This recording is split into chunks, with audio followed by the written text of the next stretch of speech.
Let's be quite clear about this. Exeter are on the scrap heap. The next Exeter. There's not one. But it feels inevitable to me that is the way it's going to go if it wants to survive as a professional sport or grow as a professional sport. I feel like I'm entering this week with doom in my English heart, because I'm thinking I can only see it going badly, and I don't know quite why, but I think this is a massive week for England.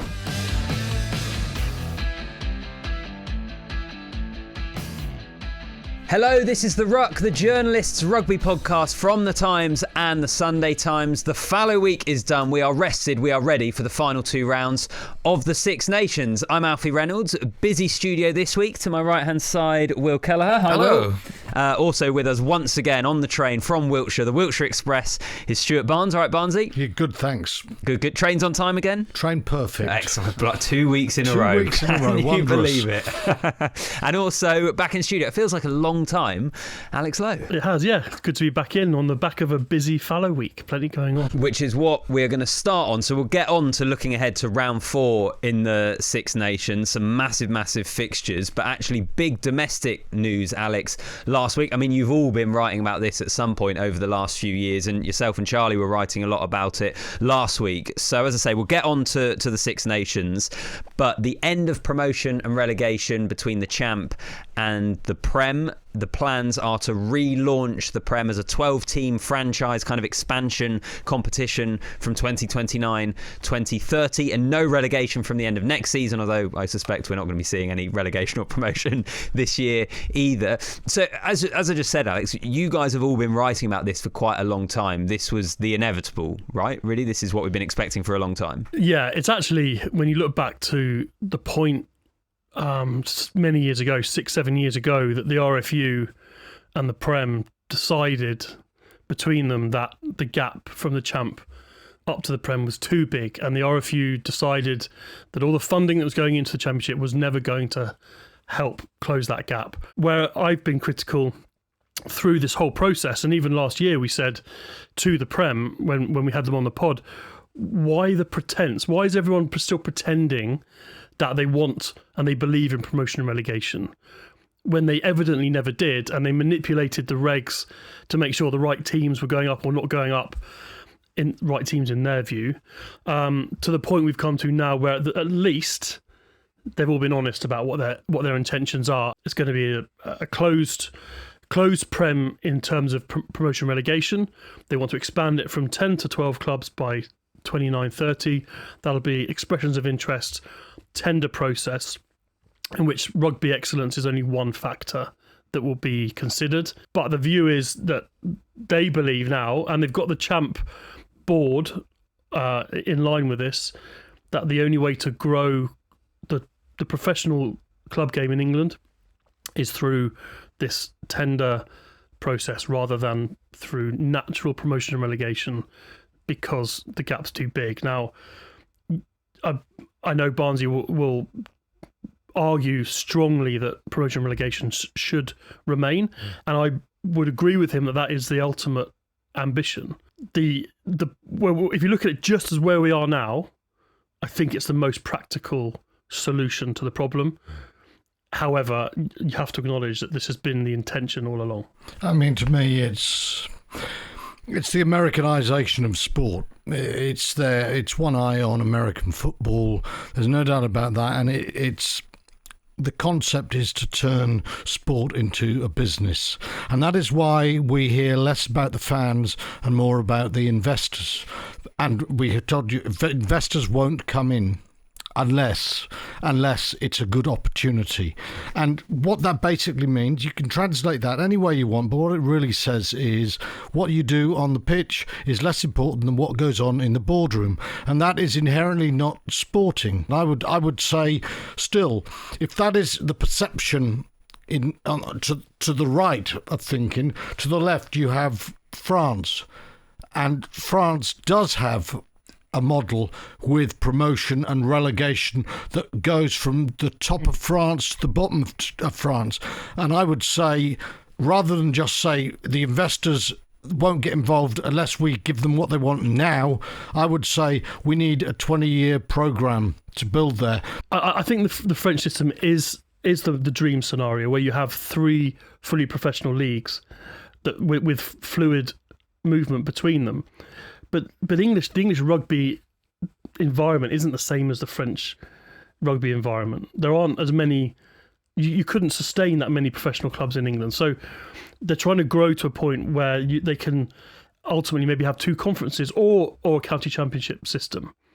I think the other thing, to your point about Americanization, is it Americanization or is it just professional? You know, if you think of a lot of rugby values that the RFU espouse, how many of them really apply to professional sport? Do you know what I mean? Like, there's a separation. So I guess what I'm asking, is this the inevitable consequence of the game going pro? Is that ultimately there's a separation between the romance, as you sort of described it, and the values of a community game that everyone can engage with, and then separately there's the professional end where it's about careers and contracts and sponsors and investors? Well, there's the Exeterisation. Let's call it that. The Exeterisation. A club came from absolutely nowhere, and yes, it was romantic, and the fans loved it, and they've gone through a bad period for a year or 2, but they've become a fantastic club. Let's be quite clear about this. Exeter are on the scrap heap. The next Exeter, there's not one. Now, I'm not suggesting there's one right now, and I'm not suggesting it's necessarily Ealing or Doncaster or anyone, but that dream is what sport is about, and that dream has been trod in the dirt, and you could look at that any way you want, but this is what they're trying to do. So we're not having that. Exeter will have to become a club who would work their way into a position courtesy of the franchises. It's not the same. It's not the same as coming from the bottom of. Yeah, it's not. It's not the same, but that's the professional sport, isn't it? I mean, one of the things I think there's a huge amount of pressure on now for the RFU and the PREM is to demonstrate that this expansion project is an expansion project and not just protectionism of the top 10. Yeah, if they went to 20 teams, I can see what you're saying now. I'd accept that.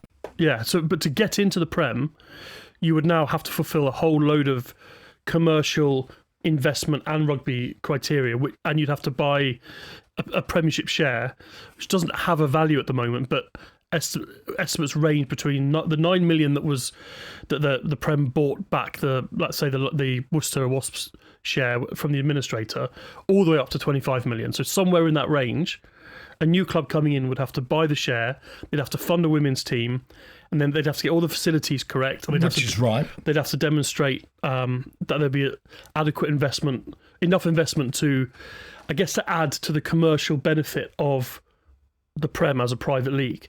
Now, that will require a lot of money to do that.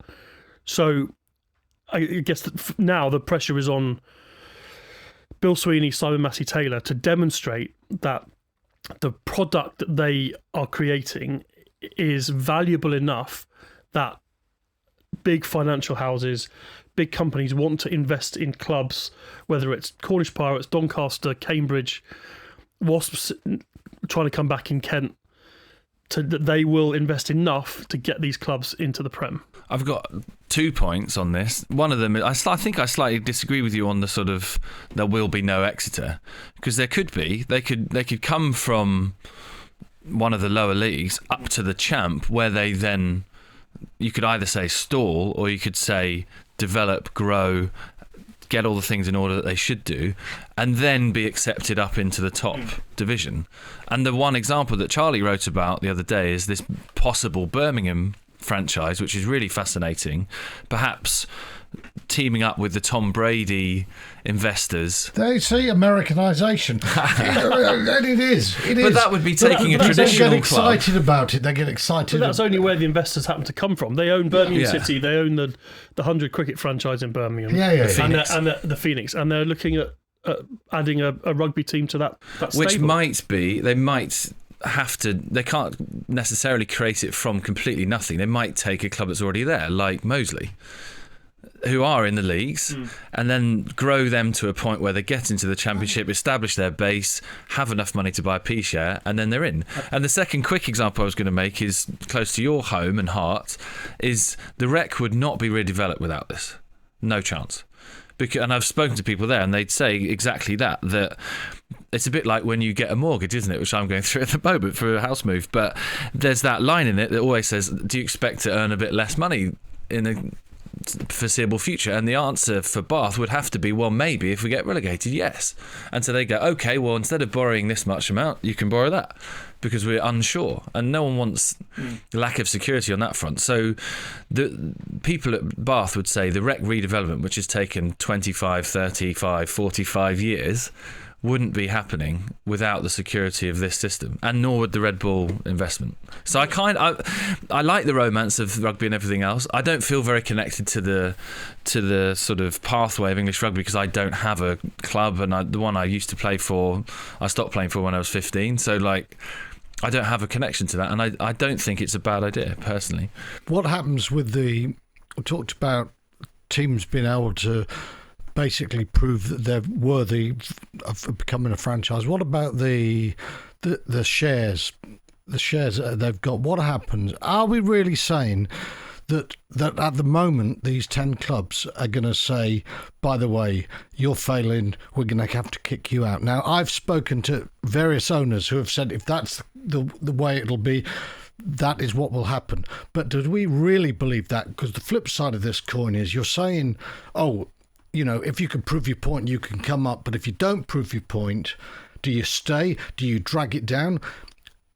Do you have a Premier Rugby club in a part of the country where it's not providing what's needed, where it's getting crowds of £5,000, where it's losing money hand over fist, and it's going to be protected? And that's my problem. There is a degree of protectionism. You can use whichever word you want. It would depend what the club was, though, wouldn't it? So, for example, if we were in the pre-Red Bull era of Newcastle, and this system was in place, and they were to rate Newcastle and all the little metrics that they'll have, they would have been very poorly rated on things like the fact that they only spend two odd million on their salaries, the fact that they didn't sell out their ground, the fact that they were consistently underperforming, but they'd score incredibly highly on their geographical position, their importance in the north of England, wouldn't they? Whereas if it was like Harlequins, for example, you'd say, okay, they're really high on selling out their ground, they don't perform that consistently, they've got amazing revenues. South West London is a good thing, but do we need too many in South West London, which is where the Ealing thing comes, isn't it? It would be spread across a lot of categories, and it would depend, wouldn't it? It would basically be a case by case. So let's just create, to build on what Will said, in your scenario that in 5 years' time, Ealing Trailfinders have been accepted in, but they're struggling, but also who've been accepted in are Wasps in Kent or Doncaster in Yorkshire. Both of them are on a similar level. The other two will be protected more than Ealing would. Because of the geographical position. Because of the geography. I understand just to use those as examples. But what about an existing one? What about let's pluck a team out of the hat? Let's say Sale. They're in Manchester. They get. There's no atmosphere at the place. They're struggling with crowds.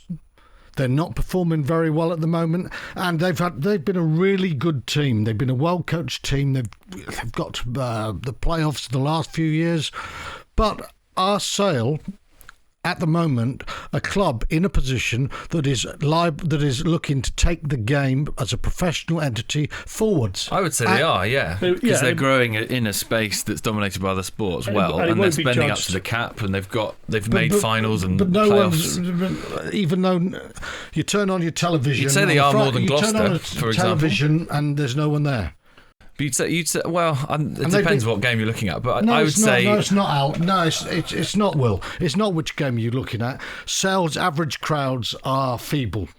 I would say they would tick a lot more boxes than Gloucester on terms of performance, spending, all that sort of stuff. Yes, Gloucester probably got a deeper history, and they sell out the stadium more often, but I think the point of this system is that one bad season doesn't undo any good work that's happening. So if the imaginary club we're talking about, whether it's a Doncaster, Sale, Ealing, if over the course of 3 or 4 years there's a trend that they can't reverse, and it's then having a negative impact on the success of the league, then a decision can be made. But I don't think it'll just happen in one season, because that's... It'd be like a 5-year sort of assessment, wouldn't it? Will it be made? Let's get away, right? You know, I've said Sale because they have very poor crowds. Let's go to a hypothetical world, and we'll say Bath have got poor crowds. They've been struggling on the field for 3 years. Are we saying that Bath at some stage could well be thrown out of the league? I would say that it's almost impossible for that to happen, because for any of those clubs, because there will be a shareholder in the league. So what you're basically saying is that the other shareholders will demote one of their own and then buy the share off them. Like, it feels highly they'd have unlikely. to swap them for someone else. You wouldn't they? just said it's almost impossible. Yeah. Right. Which is a bit like rugby league, isn't it? The system they brought in, where your St Helens, your Wiggins are always going to be part of the that's league. what they want. Yeah, they want know. it to be virtually impossible. I know they want it to be impossible, and I'm just going to say now, rugby league is not the model they want to follow. There's been aspirations. From the day the game went professional, they talked woolly-headedly, obviously, about football, because that's the biggest game, and they look at football. Can you imagine football in this country without relegation? It is inconceivable. Can you? And you've just said it would be impossible for them to go down. So basically, you could have a useless team who play poorly, are doing nothing to develop the game at club level or international level, and they're going to be there forever. That is an issue. I think there'll be pressure on them to not allow that to happen. Whereas at the moment, or not at the moment, in the last 3 or 4 years, there has been no promotion relegation, but there's been the pretense that there was. Like, that's one of the things that I think, at least now, the kind of entry requirements, and everyone knows whether they might disagree with it, and they might be like skeptical that they'll ever get to a point where you might have enough clubs for pure traditional promotion and relegation.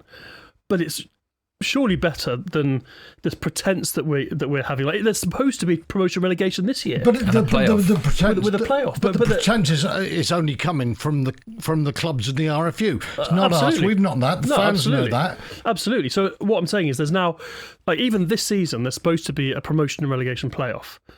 Now, the promotion relegation will officially end for next season. So the first question you ask is, well, what's going to happen at the end of this season? Because surely no one will allow a window to exist where Newcastle Red Bulls get relegated and then they're out of the system until 29. And Red Bull are gone. Yeah, and what I was told was that the RFU Council didn't want to have to change the regulations mid-season unless they had to. So everyone within Twickenham must be assured that neither Ealing nor Doncaster will be able to come up. Otherwise, this would have happened immediately. It would have happened as of Friday. That promotion and relegation mechanism, the playoff, would have been removed from the regulations. The fact it hasn't been means that even though technically it exists, it actually won't happen for the 3rd year running.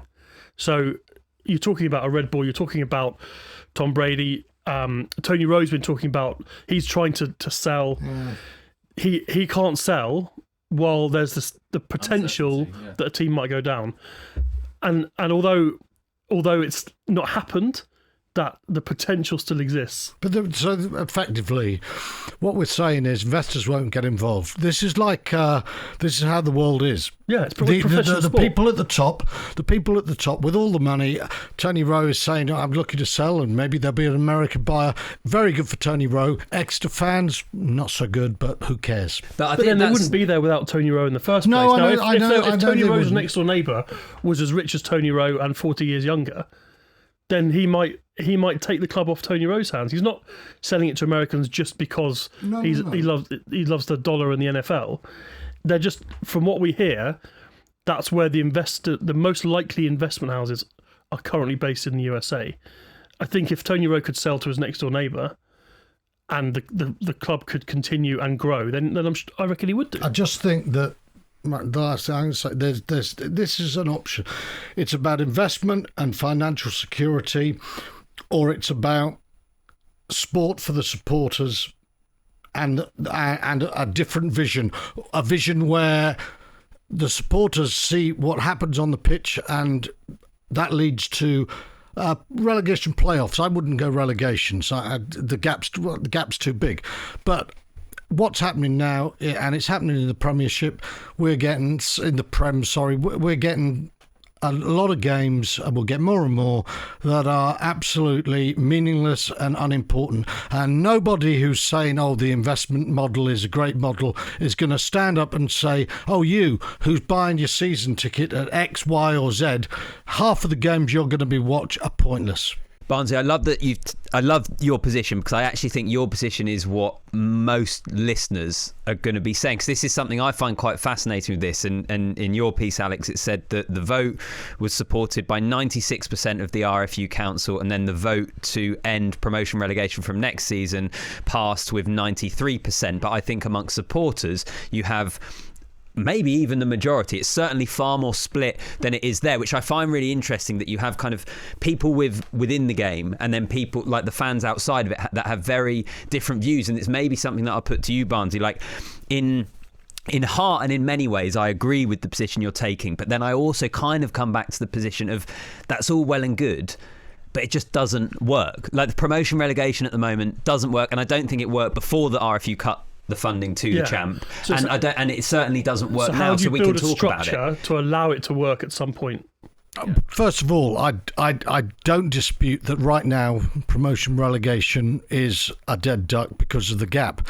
But what do you require? Listen, if you want me to go away for 10 years and try and come up with a model, then I'll go and do that. But that's what it's going to take. It's going to take a vast amount of time. And I'm not pretending it's easy. But what I am saying is, I believe that sport should be. The business of sport is on the pitch right now. It is in the boardroom, and I disagree inherently with that. It might be linked to my politics, but I don't agree with that. And that's I would empathise with that entirely. Before we hit record, we were talking about Arsenal. You know, you look at the Premier League, and there's boos at half time. If you're at home and you're not winning at half time, there's disgruntlement. And at Twickenham, George Ford, skill error twice, misses touch, makes touch and gets jeered by a corner of the stadium. Some Irish, but not all Irish. I knew people who were there, not all Irish. So the whole relationship in professional sport between the team, the organisation, the club and the fans has flipped to the point where it's now an entertainment. You go there and you expect to be entertained. You expect your team to win. It's no longer about, I'm going to go anyway because that's my community. That's what I do on a Saturday, and I'll pay my few quid on the turnstile and go and stand behind the posts, go and stand behind the goal. That relationship has changed completely, because it's now cost £100 to go to an Arsenal game. It costs £150 to go to an England game at Twickenham, and so people expect more. That's the march of professional sport. Unfortunately, because that everything that you've just described about the beauty of sport and the connection that you have with it is rooted in your local club. It's rooted in your community. But elite professional sport is franchises now. Arsenal are the same. Man City are the same. The Dallas Cowboys are the same. It might be sad to a lot of people that professional rugby is heading in that direction, but it feels inevitable to me that is the way it's going to go if it wants to survive as a professional sport or grow as a professional sport. Doesn't mean it's not sad, which I would completely agree with you. I've got a wider point which maybe finished off this whole section, which I don't know if it's exclusive to rugby, but we work in rugby, so we'll look at it through this lens. But I think the sport, or sport generally, is terrible at explaining itself to the wider public. Like I was lucky enough to be invited to do a Quins fan event the other night, and we were just talking at the Cabbage Patch pub about the Nations Championship, and no one knows what it is. They literally don't know. We've never heard of it. They don't know that there's only one Fallow Week in the Six Nations now.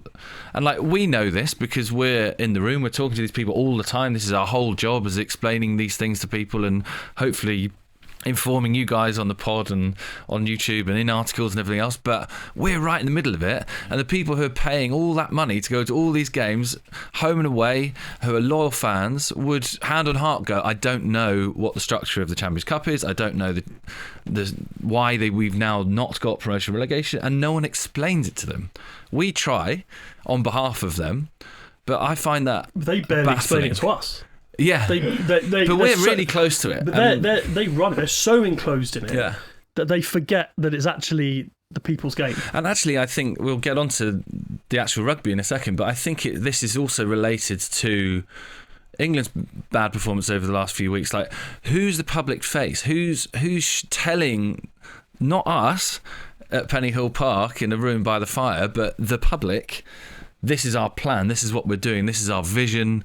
Like, Red Bull aren't telling anyone what their vision is. No. We don't even know who owns them. And to be fair, even... And we don't know. We ask people and we try and write their names in pieces and they ask for them to be taken out. Yeah. Like, it's incredible, isn't The it? seismic change that happened at the RFU Council meeting on Friday, and yet there isn't anybody from the RFU or Prem Rugby who's actually There's no press conference, there's discussed no it, explained it in their own words. explainer. No Q&A. Well, maybe Strange. just if I can wrap us up on this, and the question I wanted to ask just to end on, Alex, is what are the potential disagreements here? Is there a potential We've had schism some down already. the line? Well, yeah. Between us. No, that was all good stuff. I was really struck when we had this massive announcement right at the back end of last week, and you had the section in there from Bill Sweeney, a section in there from Simon Massey-Taylor, from the RPA, from the Champ Board, and I was like, this all feels very kind of amicable and nice, but are we bubbling away to potential schism and disagreement down the line? I think if you were to go through the they say, the pre-agreed quotes, yeah. the quotes from the Champ don't quite match up with the rest.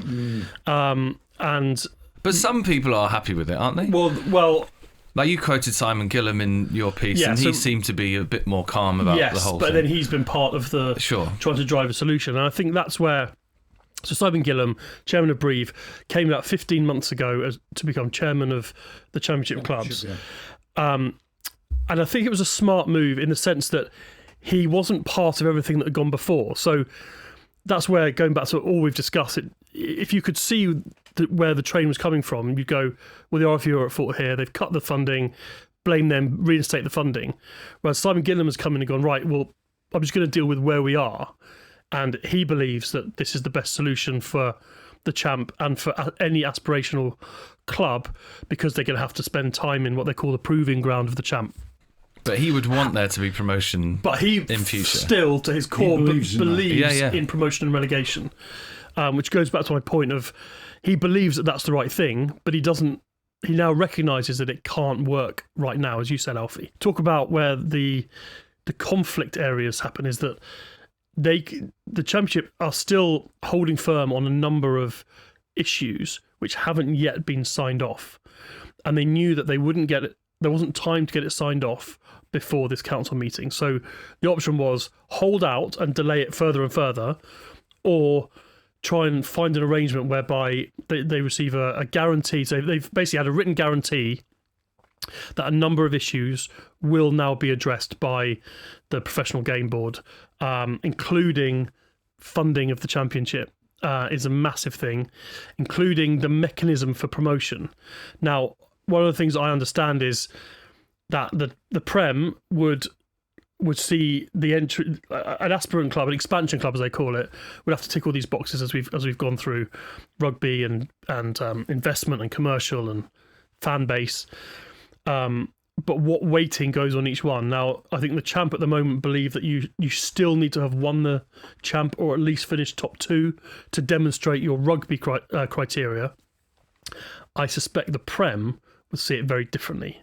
Yeah, exactly. As you're conveying about. They want to play God. We've used that phrase a few times and 100%. say, pluck them. Thank you very much. They see the as you went through earlier, the geography or the investor or the business or the commercial value. That's what they're interested in more than have you earned it on the field of play, which I think the Champ clubs are still holding out for, because that would at least give them something to hold on to, that you have to have won that league, which would add benefit to the Championship, that you could come in and you'd still have to perform in that league. You can't just exist for a season.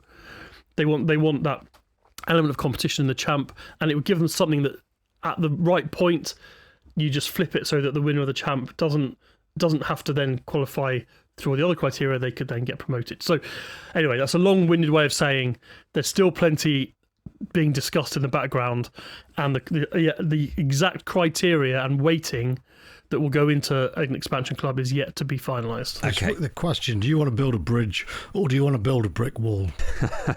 I feel like I've got so many different questions popping up in my brain as we're talking through. I think post Six Nations, we maybe have to do a separate pod entirely to go through loads of this. And I'm sure plenty of people listening will have been screaming at their phones or as they're listening to the pod and agreeing with Barnesy and wanting to send us an email. If you do, then the ruck@thetimes.co.uk is the email address. Get in touch with us and we'll maybe try and cover it off. I disagree with Barnesy. I just don't know how you get to the dream scenario without trying to find a new way, because the old way wasn't working. Well, fascinating. Do, as I say, do drop us an email if you want to. We'll take a quick break. Up next, we'll get onto the Six Nations action this weekend.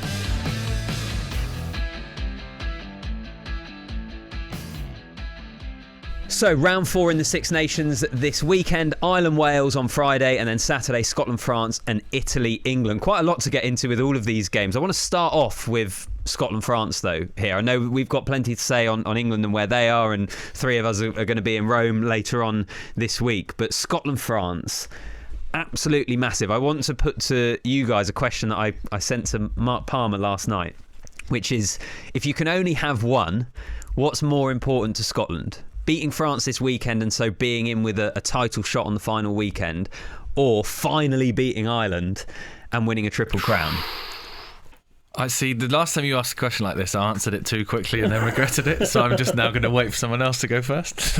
So, sorry. If I can only offer you one, so obviously the perfect thing here is Scotland do both. They win the Triple Crown, they're in with the title shot, and then who knows what's going to happen. That probably depends on other results. But if it can only offer you one for this Scotland team, beating France this weekend, which puts them in with a chance of actually winning the title on the final weekend, which they've never really got to, or finally beating Ireland, the team that they have had such an awful record against, and they pick up a Triple Crown as well. I've now got my answer. It's Ireland, isn't it? Well, it's a bit hypothetical. I mean, are these games in an unreal world being played at the same time? Because if at the same time as Scotland they're playing France, the same time somehow they're playing Ireland, then you've got either or. But as it is, it has to be France, because to beat France gives them a chance to carry on. You're a slave to the next game, is that what you're saying? I think you're a slave to the next game if you're looking to win the title. As we've discussed, although Ireland has become I'm wrong then, their apparently. Big their nemesis, it isn't their biggest game, as we've discussed already this season. I think if they could beat France at home, they'd give themselves a better chance of beating Ireland. No, but you can't. That's not how either or works, mate. You can't do. Well, I'm going. But the either or is beat France with a chance to win the title. To win the title means they have to beat Ireland. So it's France. Yeah. So I think my pitch for Ireland is that they have beaten France a few times recently, haven't they? They did beat them when Mohamed Hawass punched Jamie Ritchie in the face. Was that 6 years ago? 2020, I think that might have been, when France should have really won the Slam that year and didn't. England pipped them on bonus points, and they've beaten them in the. They won the game in the next year in COVID in Paris, didn't they? Yeah, that's when they won in the Stade de France. was messing about, which was that overhanging game because people had COVID and got played a week later. Whereas the Ireland thing is, I think it's 11 in a row, is it? They've lost, and getting that monkey off the back. The teams don't like each other. You'll hate me for saying this, Barnesy, but they're in the World Cup pool with each other, so having beaten them before a year out, that helps. Can we say that if they win one of them, they've turned what at the very start looked like a desperate Six Nations into a success? Yeah. Do they need to just get 3 wins? But brilliant from where they were after losing. And the teams they will have beaten. Having lost to Italy. But beaten England and beaten one of Ireland or France. Then don't you look at it and you go, they lost to Italy and then they won all the others. Like, what on earth is that? Or they won 3 of the others. I feel like Alex and Barnesy didn't enter into the spirit of the question. There's too many caveats, and that's not real. I know it's not realistic, but it's an interesting hypothetical. Barnesy went straight into parallel universe. I could only think about being in a camp and thinking we're playing France, and Gregor Townsend said, "Right, lads, we might lose this one, but we could We beat really wanna Ireland. beat And Ireland, they yeah. say, yeah, we'll do that. Look, Alfie's just It has thinking to of after this. He's got to clip up a social media thing that lasts a minute, and we've ruined his nice, neat question that then leads to the lovely The answer. social media clip is gone, which isn't how I planned the pod, by the way. No, I make no. absolutely clear. But it might. The reason I thought that was interesting is because you have these two massive things. The two things that are often thrown at Scotland is, well, there's a few actually, because you could say not backing up an England result, which maybe they've done kind of in unconvincing way, but is not being final weekend in with a shot with winning it, which means they'd have to beat France. Never been in that position. Never been Six in that Nations position. era. Or it's the Ireland thing. It's the big psychological, which is Win the title. Shot to win the title is bigger than anything, isn't Bigger it? than anything. And then if you don't do that, but you can beat Ireland and win a triple crown, that's next best. I mean, it's interesting Scotland because, dare I say it, I think 23-26 against Wales doesn't back up the win against England in the slightest. And I suspect that when Ireland play Wales this weekend, there'll be a bit of head scratching how Scotland won by 3 points. They didn't play very well. Wales were better, but God, look at the Welsh record. Scotland, that was when you get trapped in this thing about results or performances. Scotland had to put a performance and win. They won, but their performance was nowhere near where it needed to be. What was Mark Palmer's answer? He said, I think beat France this weekend, but ask me again on Sunday. Well, He danced around it a little bit as well. New answer once they've lost to France. What do you mean? He's a great dancer, is our Mark. The other thing, maybe from to flip this round onto France. I mean, I don't think it's an exaggeration, is it, to say that this is surely going to be their toughest test of the championship so far. And we were speaking about it on last week's pod, Barnesy. Of France have looked brilliant, right? I'm not disputing that, but is there anything in the fact they haven't been fully tested? They haven't been put under pressure in a really tight game where you're unsure of the result going into the final 20. All right, the Italy game on the scoreboard was close, to be fair. You might come back at me with that, but that still intrigues me with France. I still think they're probably going to win the title, but can Scotland put them under serious pressure? I'd say that Italy have got as close as anyone to put them under pressure. And yeah, you could say that. But we're still beating easily. But we're still beating easy. You could still say in this championship, if you could get them on the back foot, how will they react? They haven't had to answer that question. But one of the reasons they haven't had to answer that question is because they have been so much on the front foot of their own creation. That game in the opening night in Paris against Ireland, where they just... That was the one. The first hour against Ireland was the one that told you where France are at the moment. Yeah. It would be great if Scotland did, because then it would keep everything alive. There'll be a hell of a party in Paris on the last day if they go and win the Slam against England in the nicest rugby kit that's ever been made. We need to do a minute on that at some point. But the amazing it would be kit. great for the championship, and it actually would be very in keeping with this championship if Scotland to defy logic were to win and allow it all to be live going in the last weekend. We was maybe a bit too early for this discussion, but it's been a mad tournament, but it's been fascinating already, hasn't it? Definitely. It has totally not gone how lots of us expected, apart from France being excellent. And as we've said, Scotland are in the pits, and now they could suddenly still win the title randomly. Ireland, you're looking at them going they're all tired, old. Andy Farrell's gone. They were miles off and it in that's Paris. Greatest result ever at Twickenham. It's a wild tournament. England are this amazing team that's going to win the World Cup, and now the coach might get sacked. It's so no one actually you're said polarised. That. England believe that that's what people were saying. Then no one actually. Of course said that. not. No, but it's been fascinating, hasn't it? And we've all looked mugs throughout it. It's made. You just made the point about I'd have no confidence predictions. Before it started, I said I fancy Italy to beat Scotland, and we did this thing, didn't we? AI against the writers. AI, and I thought, what am I going to do to beat AI? I think my fellow writers, they're going to go for Scotland, so I'm going Italy, and I got that, and I got everything in the first week, and I thought, yeah, smart, Stuart. And since then, I thought, my God. And if you say who's going to win this one, don't ask me. Don't ask me. No idea. Well, speaking of that, then we'll do more, as I say, later on in the week. Alex, Will, myself are going to be in Rome, so we'll have a pod coming for you from Rome on Thursday, where we're building up to the game. But how big is this week for England off the back of, Ireland and Scotland? So I've been away, and Alex and Charlie and Barnesy have been picking up all the slack this last week, and I feel like I'm entering this week with doom in my English heart, because I'm thinking I can only see it going badly, and I don't know quite why, but I think this is a massive week for England. This is seriously defining. And it sounds funny that because this fixture over the Six Nations era has been the least interesting of all of them because England have always won it. And they've not just played them in the Six Nations, obviously, but it's 32 wins out of 32, 0 defeats. There's been one draw in a non-capped game in the 80s, I think. But this one feels enormous. It sounds from our information, and this pod will go out maybe after we've written this piece, that Borthwick is going to completely throw the baby out with the bathwater and change the entire back line, every single position.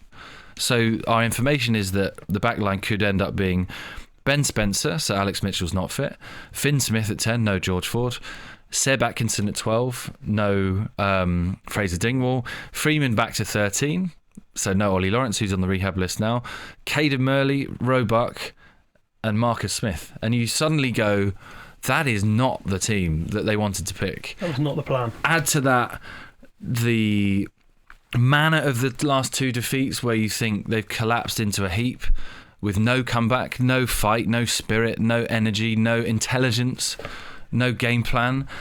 And then you go, Italy are good. They've got a fantastic scrum. They could have their midfield back together that you've written about, Barnsley, Brex and Menoncello, who are exceptionally good. The last game over there, England went over there, was very tight, nervy. They've got a fantastic team, and we're coming back round to your prediction. It's got to happen sometime, hasn't it? Italy beating England. So yeah, I'm a doom monger this that's week. One of those that at the time I wasn't confident enough to really go all in on it. Whereas now we're here, I'm like, I should have been properly predicting this from the start. I think Will's point about the manner is what's most important here. So England are kind of pushing a line that they've still won 12 out of the last 14, which is statistically true. It isn't that they lost to Scotland and lost to Ireland. That is so alarming. It's the manner of it's the performance. It's the performance. You lose two tight games in a competitive Six Nations. That doesn't require emergency surgery. The fact that as we record this, that's what we think the back line is going to be, demonstrates these are panic stations for England because of the manner in which they collapsed.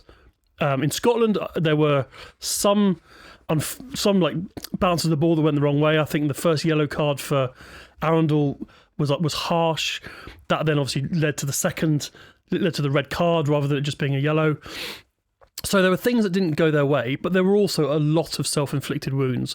And even more so, I think what was alarming was the lack of reaction from Scotland to Ireland. It got worse. The lack of intensity. I was talking to Courtney Laws in the week, and he was staggered that an England team, having taken such a hiding at Murrayfield, could lose the physical battle and lack the intensity and the speed across the ground that England showed. And he's right. One of the things that has frustrated me about the way that Steve Borthwick reacted was he said, well, we weren't the best team in the world when we were winning 12 in a row. We're not the worst team in the world now.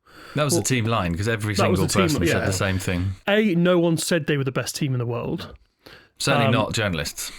No, there was excitement, encouragement, optimism building around this team. And it might be a coaching strategy to treat every game the same in how you analyse it, how you break it down, how you learn from it, and how you implement those lessons in the week to retain an even mood around the place so that you look like you're in control. I get that as a coaching strategy, but I actually find it insulting is probably too strong when I'm not insulted by it, but I find there's a real disconnect, depressing maybe, between anyone believing that is a narrative that a rugby fan should buy into. Because if you can't be optimistic and hopeful and excited when your national team or your club team has won 11, 12 games in a row, then what is the point of any of it? Yeah. Like don't get excited. Doesn't matter. Come on, we're not that good. No, there are. As I started, there are grades to this. So if England lose two narrow games, they lose two narrow games. It's disappointing. It's not the end of the world. The reason this reaction has been what it is because of the manner, as Barnsley put it. And I just don't like the idea that coaches could lecture their support and go, oh, everyone was too excited when we won 12 in a row. Well, if you're not, what is the point in sport? What's the point in any of it? Stop cheering us. We're not that good. Come on. If you can't be optimistic. And by the way, they were hopeful and optimistic as well, which is why the whole narrative was let's get ourselves to Paris with a shot at the title. Flood over the channel. Which is absolutely the right thing to have said. And Eddie Jones criticised Borthwick for saying he'd taken his eye off the ball.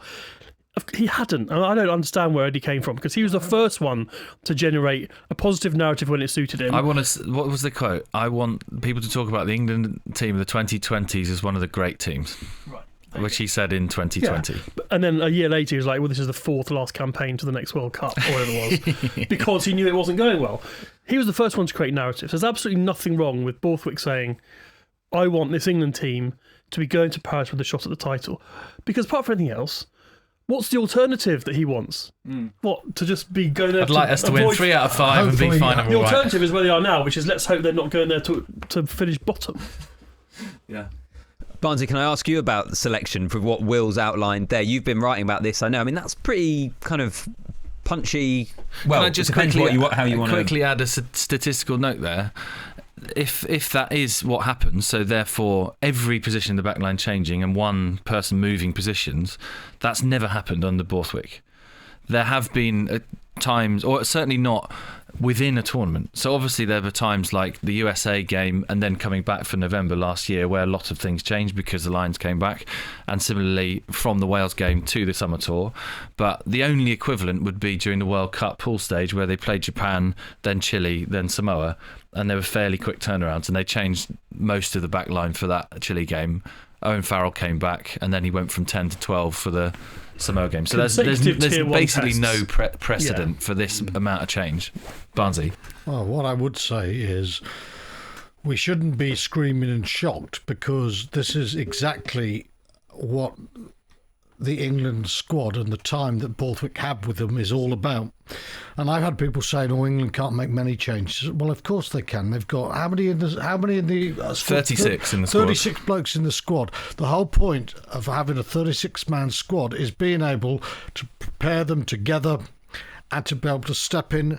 So in theory, they should be able. You can't turn around and say, "Well, we've made a lot of changes, that's why it went wrong." You can't do that, because the squad prepares for internationals. To make 7 changes, if that's what does happen. Well, I'm not saying Will's wrong or the sources are wrong, but I can't believe that, because it's too much for my little brain to take on board. It's too shocking. But again, I mean, Steve Borthwick, I think at one stage it was myself and Borthwick were defending George Ford and no one else. And he was saying, George is still a great player. He's had a couple of iffy games. And there's this talk about, he's had two poor games, he's got to go. Geez, if you dropped every international who's had 2 poor games on the trot, no one would have 20 caps in the world. That's what happens. It's what happens. And Ford has. But it doesn't stop him being a very good player. And I just wonder now, how are they going to play? Look, if that was to be the back line, and I think we should wait until we see it, because it seems... Which is likely to be Tuesday. It seems so crazy. What's England's game plan? What are they going to be doing? Because if Finn Smith's going to be playing, there's going to be a little less... strategic kicking, a little less territorial pressure. Stronger defending at 10, perhaps? Well, Finn Smith misses tackles. Can we get over this rubbish that George Ford isn't a strong tackler, but he makes tackles? Finn Smith, I see him miss plenty of tackles, but because the narrative is that Finn Smith's a better tackler, everyone shuts their eyes when that happened. We do that everywhere in sport, all sport. When it doesn't suit our purposes, we just ignore it. So I'm not worried about the tacting aspect of the game there. I'm worried about England's creativity, because the lack of creativity was awful. Whoever plays fly half going to have their work cut out with Menoncello and Brex if they come out there. Marcus, there's boldness there. Marcus Smith is a bold choice, because I love Freddie Stewart as a bloke. He seems just such a decent guy. But England want to play a pressing game where they kick a lot. They force you to kick hurriedly under pressure. They hit you on the counter. It's called the South African game. What England have been trying to do is play like South Africa. And then if they take George Ford out and they play Finn Smith, they take the key kicking man out of the component part out of it, and they bring in Marcus Smith, a fullback who is brilliant at the counter-attacking, which Freddie Stewart's not. So I can't. It seems weird mixed messages to me in how they started off as a team who wanted to be a quasi Springbok team to now they want to be slightly less Springbok with the ball in hand and slightly more Springbok on the counter attack. It doesn't add up to me. But to use your analogy, they're trying to play Springbok rugby without any of the big beasts that the Springboks have to allow them to do that. Well, and so what I think that... Or the punch in midfield, or the athletes out wide. That's what I mean. They don't have... Yeah, they picked Arundel because they wanted some X-factor pace, but then could never work him a position in attack. Part of the reason they couldn't do that was because they didn't have a Damien Deolende at 12 to smash them over the gain line, or a Peter Steph du Toit at 6 to smash them over the gain line. So when they brought on Marcus Smith just before half-time last week, it was a case of please try and conjure something out of nothing, but we have got no way of changing the platform in front of you. So that moment then you had George Ford, and he does go lateral, but he will at times take a deliberate lateral line and expect someone Tuolangi to come crashing through. That's how he plays it. It's a lot of fly halves. It's not a lack of discipline. It's begging for that point, and it hasn't been coming.